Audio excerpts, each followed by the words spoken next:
The appointments are lined up. You waiting for somebody in there? Got an appointment. And it's not about what you want to hear, but what you need to hear. It's not personal.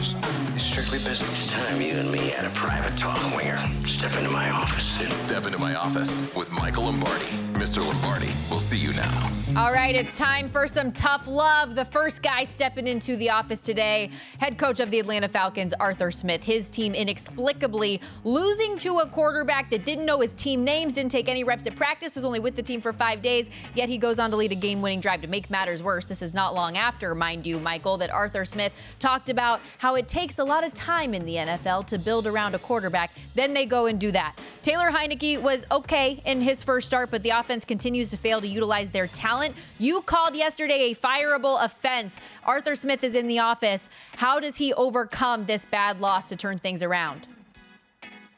You know, one thing I've learned in my career, what fans want, what owners want, is they want to have some sense of hope. And when you go to Taylor Heinicke, like when Josh McDaniels went to Brian Hoyer, the fans don't really have hope. You might be able to eke out a win, but you're not going to eke out a future.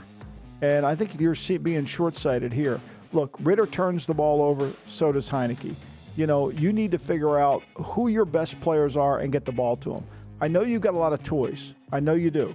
But you've got to figure out what's going to be able to win the game for you and then focus on that.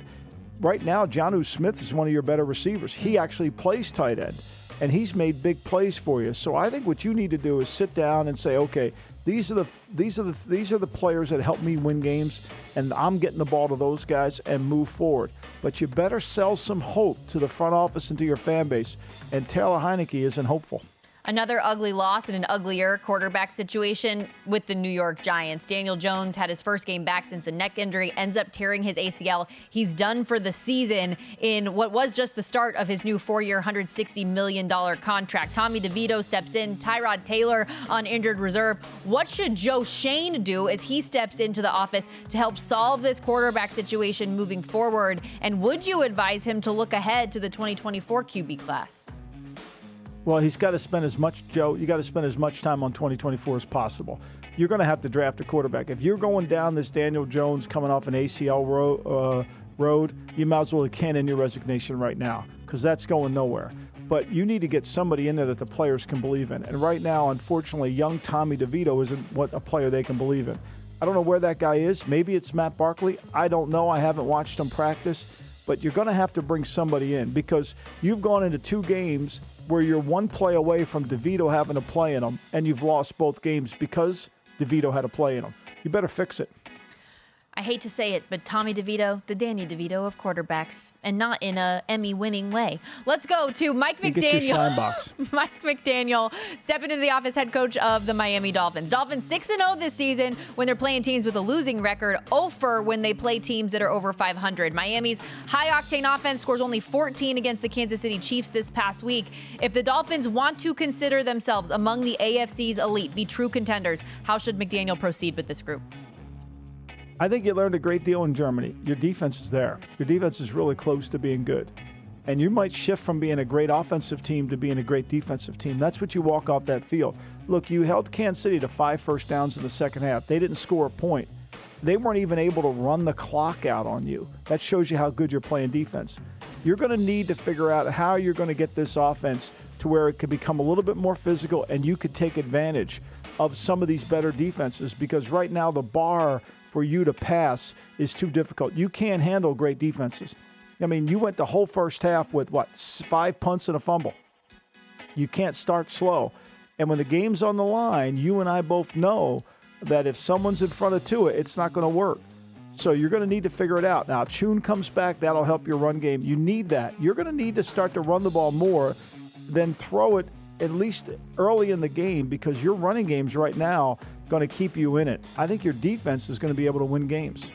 From one paper tiger to maybe another due to their injuries, the Buffalo Bills. Josh Allen is stepping in, Michael. The Bills are 0-5 ATS, 2-3 straight up their last 5 games. The injuries piling up. Josh Allen's thrown a pick in each game to this point of those. When he isn't perfect, it's ugly in Buffalo. Can Josh Allen lead the Bills to contention by himself? And if not, are the Bills toast as a contender? You know, I think what you got to do, Josh, is stop trying to win all the games. but you got to play fast. I think what you must do is start the game in the first quarter, get that lead, because when you can play from in front, your team's different. You know you've got liabilities on defense. You know that. Your defense isn't going to get better. There's no rescue there for your defense. So every time you get the ball, you got pressure to score, but don't put it all on yourself. Get the ball to the players that can make some plays for you and let them hope for them. And you've got to be able to run the football. Not you run it, but you got to slow this game down a little bit. Your defense can't play 32 minutes. They just can't. They're not big enough. They don't hold up. So I think what you really need to do is you need to kind of rely on some other people, but try to win that first half, because that's the only chance you have to be able to kind of turn this thing around. Your defense went from being the top 5 to now they're in the bottom 5. Good pep talk, Michael. Great stuff with all those guys stepping into the office. These last couple minutes of the segment, let's go back to Monday Night Football coming up tonight, and the Jets, who are getting 3.5 points at home at MetLife Stadium against the Chargers. Jets have had a little Steelers in them, and by that I do not mean that they have a Hall of Fame coach, but 5-3 games have not been pretty, right? Outgained. Sorry, the Steelers were outgained in every game to this point. A quarterback that can make a handful of throws, but it's largely not good. Hope the defense can give you enough chances to win the game. I feel like they've got a lot of Steelers in them, the Jets do to this point. Can they continue this little cover streak and winning stretch that they have had at home? You know, here's what's bothered me all week. Baltimore game against Seattle. All the money was coming in on Seattle. Seattle was kind of the team that everybody was playing. That was at 5.5. Then it got to 6. Then it got to 6.5 in Seattle. Okay, tonight, most all of the money is on the Jets. 82% of the money is on the Jets, yet the line moved to 3.5.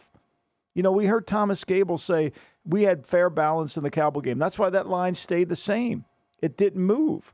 You know, it stayed right there. It wasn't going to move. Cincinnati was the same thing. There was a ton of money on Buffalo, and the line kind of fell along. Now, it opened up originally with Cincinnati. They were the dog, and they went to the favorite.